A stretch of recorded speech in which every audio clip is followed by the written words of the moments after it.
सादर जय श्री कृष्ण। हमारी शुभकामनाएं। भगवान अनंत नारायण का भरपूर आशीर्वाद आप सभी के जीवन पर निरंतर बना रहे। आप सभी सुखी रहें, स्वस्थ रहें, व्यस्त रहें, मस्त रहें और निरंतर उन्नति तथा प्रगति को प्राप्त करते रहें। अब आप हम सभी को अनंत चतुर्दशी की दिव्य एवं ज्ञानम कथा सुनाने जा रहे हैं।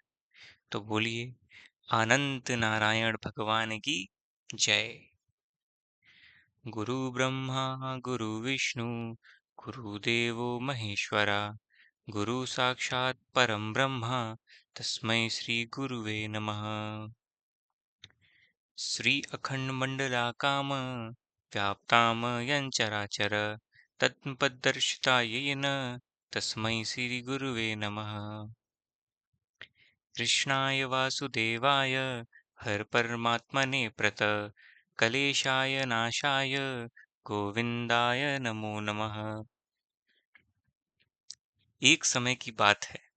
एक बार महाराजा युधिष्ठिर ने राजस यज्ञ आरंभ किया। उस समय यज्ञ मंडप का निर्माण सुंदर था, अद्भुत था, बड़ा ही अकल्पनीय था और मनोरम था।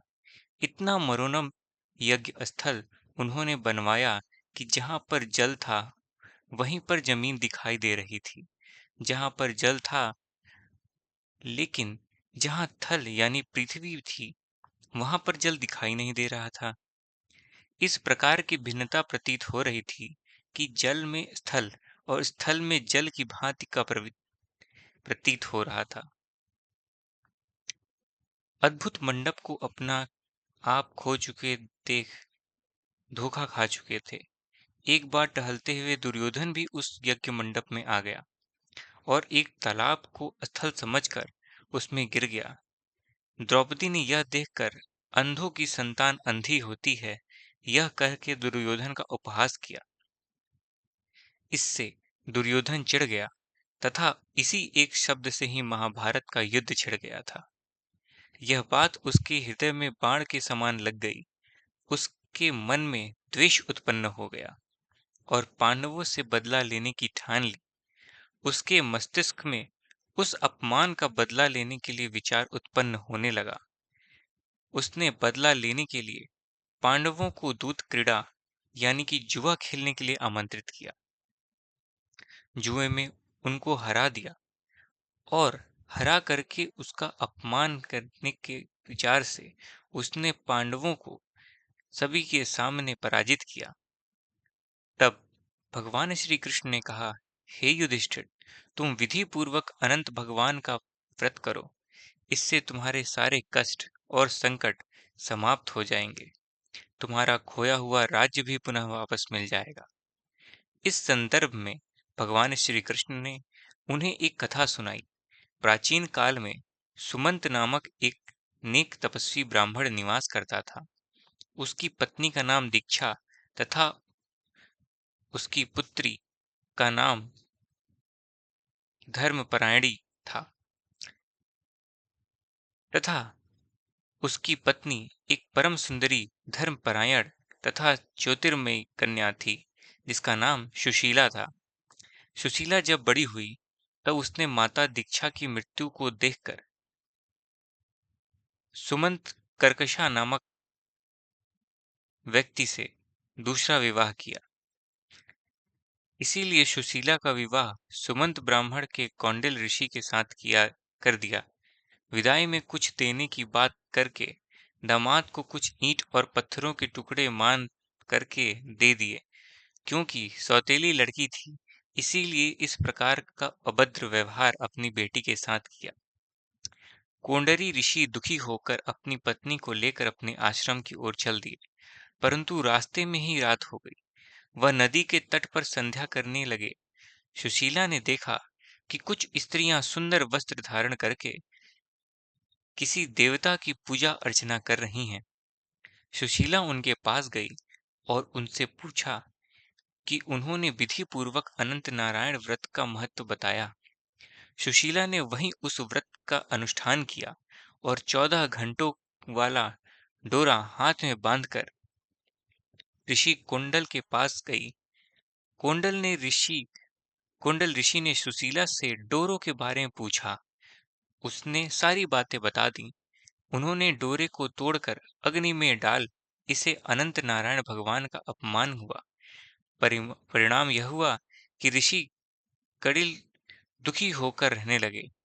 उनकी सारी संपत्ति, वैभव, सब कुछ उनका नष्ट हो गया। वह इस दरिद्रता से उन्होंने अपनी पत्नी से पूछा। उनकी पत्नी ने कारण बताया तो सुशीला ने अनंत भगवान का डोरा जलाने वाली बात कही। ऋषि ने पश्चाताप करते हुए अनंत डोरे की प्राप्ति के लिए वन को प्रस्थान किया। वन में कई दिनों तक भटकते भटकते निराश होकर एक दिन पृथ्वी पर गिरे पड़े। तब अनंत नारायण भगवान प्रकट हुए और प्रकट होकर बोले, हे कुंडल, तुमने मेरा तिरस्कार किया था, उसी कारण से तुमने इतना कष्ट भोगना पड़ा।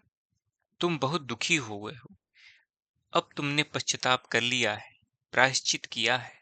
मैं तुमसे अत्यधिक प्रसन्न हूँ। अब तुम घर जाकर विधि पूर्वक अनंत नारायण का व्रत करो और 14 साल तक व्रत अवश्य करना। 14 वर्ष व्रत करने से तुम्हारा सारा दुख दूर हो जाएगा। तुम धन्य धान्य संपन्न हो जाओगे। तुम्हारे जीवन के सारे कष्ट और संकट समाप्त हो जाएंगे। तुम्हारे घर की दरिद्रता, कंगाली और गरीबी भी जड़ से नष्ट हो जाएगी। कुंडल ऋषि ने अनंत नारायण भगवान की आज्ञा अनुसार वैसा ही किया। उन्हें सारे कलेश और कष्टों से, संकटों से मुक्ति प्राप्त हो गई। भगवान श्री कृष्ण की आज्ञा से युधिष्ठिर और पांडवों ने भी अनंत नारायण भगवान का व्रत किया, जिसके प्रभाव से पांडव महाभारत के युद्ध में विजयी हुए तथा चिरकाल तक राज्य को भोगते रहे और इस पृथ्वी पर, इस संसार में धर्म, अर्थ, काम और मोक्ष और अंत समय में वैकुंठ लोक को प्राप्त हुए। जो भक्त जन, माताएं, बहनें अनंत चतुर्दशी का व्रत करती हैं या किसी और के माध्यम से करवाती हैं, उनको जीवन में जो कुछ भी चाहिए वह सब कुछ प्राप्त होता है। इसमें किसी भी प्रकार का संशय नहीं है। यदि आप अपने जीवन में बहुत से कष्टों और संकटों को प्राप्त कर रहे हैं, आपके जीवन में बहुत सारी समस्या है, तो आपको अनंत चतुर्दशी का व्रत अवश्य करना चाहिए, क्योंकि अनंत नारायण स्वरूप विष्णु की कृपा से मनुष्य के सारे कष्ट और संकट समाप्त हो जाते हैं। और जो मनुष्य अनंत चतुर्दशी का व्रत करके अनंत चतुर्दशी की कथा श्रवण करता है और 14 वर्ष तक अनंत नारायण का, भगवान का व्रत करता है, उसका उद्यापन करता है, उसके जीवन में सब कुछ प्राप्त हो जाता है। इससे किसी भी प्रकार का संशय नहीं है। बोलिए अनंत नारायण भगवान की जय। अच्युतं केशवं राम नारायणं कृष्ण दामोदरं वासुदेवं श्रीधरं माधवं गोपीकावलकं श्रीजानकीनायकं श्रीरामचन्द्र श्रीरामचंद्र भजे जानकी मनोहर सर्वलोक नायकं श्रीशंकरा आदि सेवितं पुण्यनाम कीर्तिमं श्रीराम श्रीराम श्रीराम श्रीराम श्रीराम कृष्ण वासुदेव भक्तिदायकम्। बोलिए अनंत नारायण भगवान की जय। लक्ष्मी नारायण भगवान की जय। गजानंद गणपति भगवान की जय। जगदम्बे माता की जय। धर्म की जय हो, अधर्म का नाश हो, प्राणियों में सद्भावना हो, विश्व का कल्याण हो। सनातन धर्म की जय हो, गौ माता की जय हो, नगर बस्ती की जय हो। आज के आनंद की जय हो, कल के आनंद की जय हो, परसों के आनंद की जय हो, बरसों के आनंद की जय हो। ओम नमः पार्वती पतये हर हर महादेव।